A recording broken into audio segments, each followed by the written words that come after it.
Assalamualaikum warahmatullahi wabarakatuh. Teman-teman, pada kesempatan ini saya akan menyampaikan materi tentang Microsoft Word untuk fungsi insert.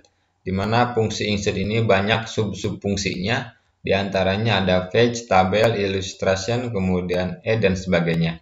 Yang akan saya sampaikan pada kesempatan kali ini yaitu tentang submenu untuk fungsi page dan tabel. Kemudian ditambahkan satu lagi feature. Baik, kita mulai dari cover page. Cover page ini dibutuhkan pada saat kita membuat sebuah sampul halaman sebuah makalah. Ini dibuat berdasarkan cover dari bawaan Microsoft Word, jadi kita tidak perlu bersusah-susah untuk membuat sebuah desain. Nah, di sini ketika kita klik cover page, dia akan ditampilkan berbagai macam contoh covernya. Jadi seperti apa yang kita inginkan, ya. Ini contoh-contoh cover yang sudah ada di Microsoft Word. Contoh misalkan saya akan menggunakan sebuah cover file JIRI ya. Nah, ini saya klik. Nah, ini bentuk cover halaman depan. Jadi kita sudah secara otomatis membuat sebuah sampul ya. Tinggal kita ketik di sini. Misalkan di sini dokumennya apa judulnya? Misalkan di sini tentang makalah aplikasi komputer. Nah, di sini subtitlenya apa kira-kira? Ini berarti judul kecilnya. Ini kalau makalah mungkin mata kuliahnya. Nah, ini tentang apa? Misalkan di sini menjelaskan tentang fungsi menu insert.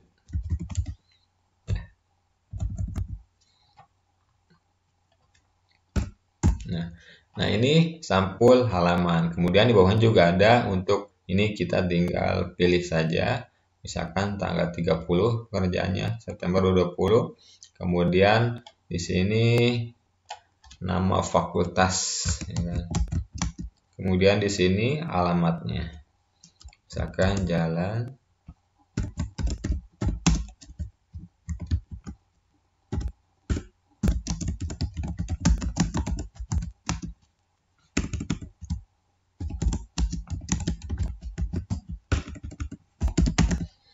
ini misalkan nama fakultas dan perguruan tinggi yang atasnya.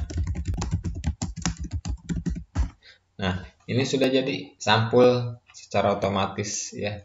Jadi kita sebenarnya bisa pilih sampulnya mana yang kita inginkan ya. Ini kita tinggal disesuaikan saja. Gitu ya. Misalkan ini juga judulnya sudah ada gitu kan ya. Tinggal ini hanya kalau dengan menu yang tadi ada abstrak yang harus kita isi. Ya. Nah, ini adalah fungsi dari pembuatan sampul secara otomatis. Nah, baik berikutnya bagaimana fungsi blank page kemudian page break ya. Di sini ada perbedaan fungsi. Dan di sini akan saya buka contoh teks yang sudah ada tulisannya. Kita perlihatkan saya perlihatkan tentang fungsi blank kemudian break ya. Nah, misalkan kalau blank berarti dia akan membuatkan sebuah halaman baru tanpa melihat teks yang ada. Misalkan gini.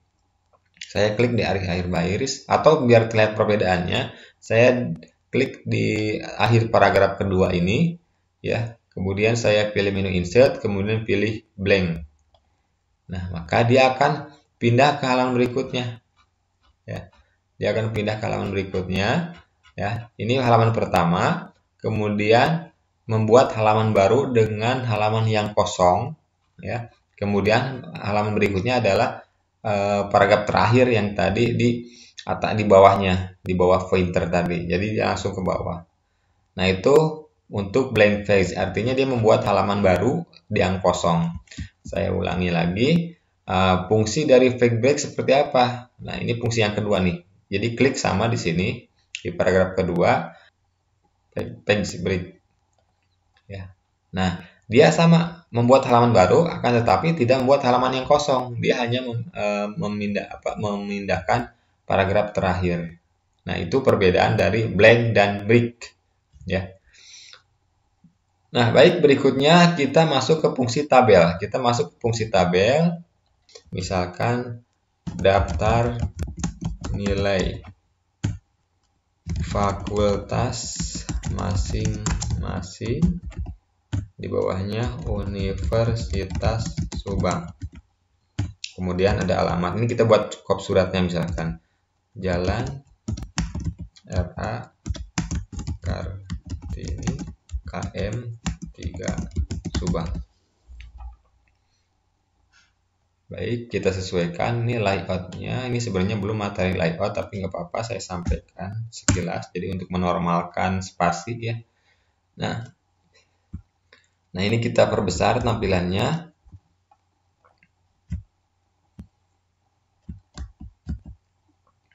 Nah ini kita perbesar teksnya untuk Universitas Subang.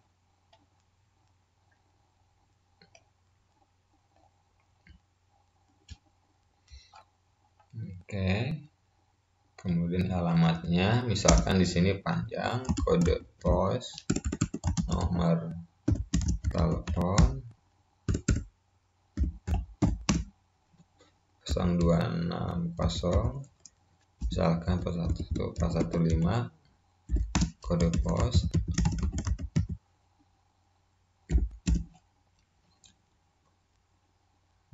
212222 misalkan.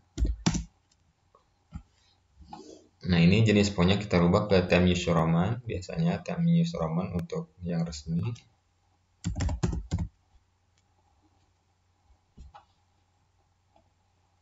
Baik. Nah kemudian kita sisipkan sebuah gambar ya, di sampingnya. Pilih menu insert, kemudian pilih picture. Nah kemudian kita cari gambarnya, misalkan gambar Universitas Subang. Oke. Nah, di sini ada beberapa fungsi. Di sini ada beberapa fungsi untuk sebuah gambar. Nah, di sini misalkan klik aja, ada yang untuk text, kemudian behind text ya, kemudian in front of text. Ini bisa kita lihat perbedaannya kalau ada teks banyak ya. Kemudian ini kita pindahkan. Kita gunakan behind text aja. Oke. Sudah.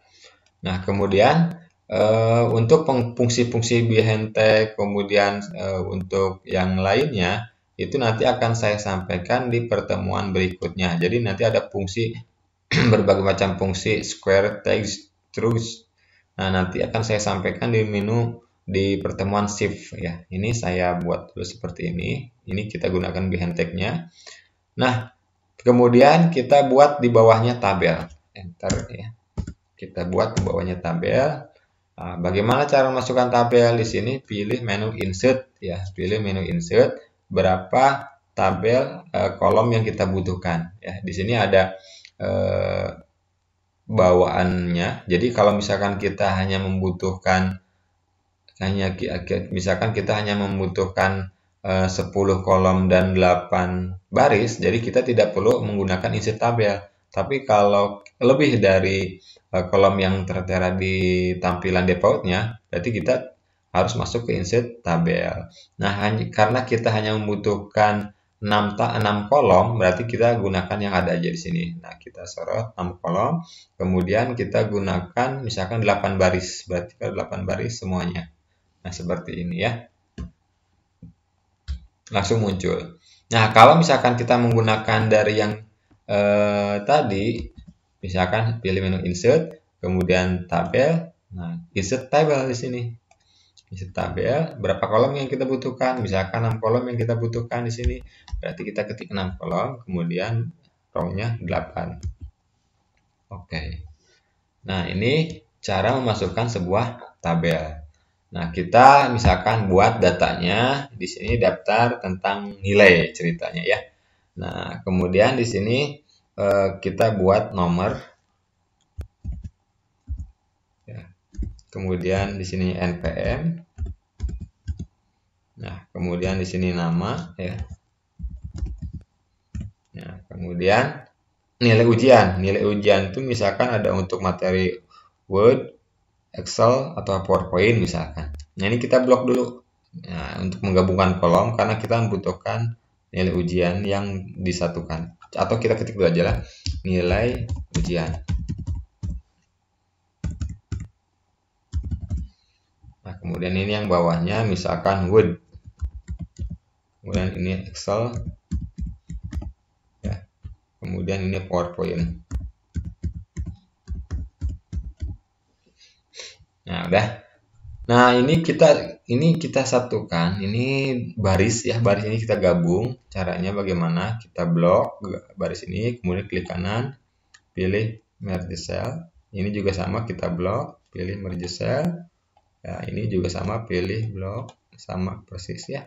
Nah, ini kita gabung kolom. Ini kolom yang kita gabung. Ini kita gabung kolomnya, pilih merge cell. Oke, dah. Nah, kemudian kita atur layoutnya supaya posisinya ada di rata kiri kanan dan atas bawah. Penggunanya ada di layout. Nah, yang ini ya. Jadi klik pilih menu layout, kemudian pilih Align Center. Ya. Nah, kemudian kita kembali lagi ke menu home. Ini kita kasih warna misal agar ada pembeda dengan baris-baris yang ada di bawahnya. Pilih, kemudian arahkan. Atau kalau kita menggunakan sebuah menu desain ya, kita gunakan menu desain, klik aja nih kotaknya, pilih desainnya di sini banyak ya. Mau yang mana? Ini macam desainnya ada ya.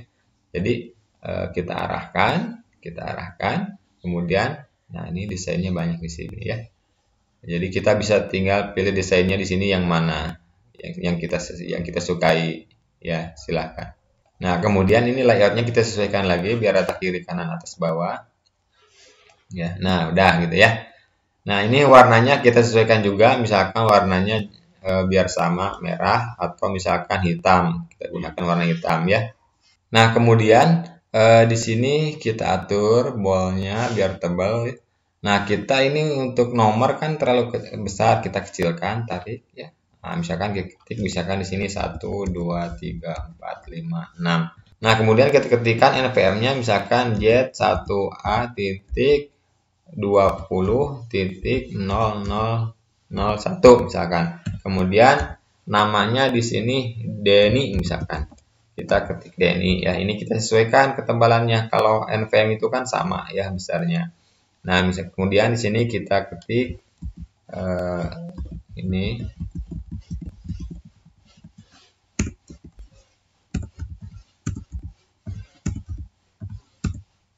Nah, kemudian ini Agus, misalkan kita ketik.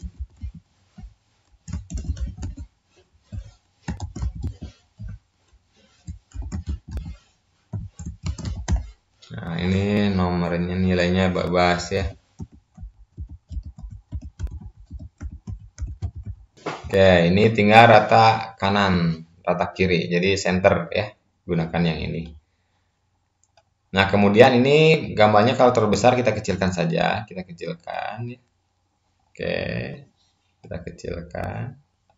Nah, kemudian ini di bawah di bawah teksnya mau ada garis misalkan, kita gunakan yang ini. Kita gunakan yang ini. Garis bawah, bottom border.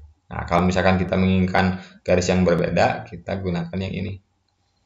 Ini nanti pertemuan untuk garis saya sampaikan di pertemuan berikutnya yang lebih lengkapnya. Ini hanya untuk melengkapi desainnya saja. Oke, nah ini kita sudah buat bikin tabel ya. Jadi bagaimana cara menggabungkan kolom, bagaimana cara menggabungkan sebuah baris. Ya, jadi ini pertemuan sekarang ada beberapa submenu fungsi yaitu cover, kemudian blank, break ya, kemudian tabel dan picture. Nah, picture-nya ini masih sederhana. Nanti untuk pengolahan picture untuk bentuk-bentuk 3D dan sebagainya nanti akan saya sampaikan di pertemuan berikutnya bersamaan dengan shift, smart art, chat, dan screenshot. Baik, terima kasih pertemuan sekarang sampai di sini bagaimana mengolah sebuah tabel. Mudah-mudahan bermanfaat bagi teman-teman semuanya. Wassalamualaikum warahmatullahi wabarakatuh.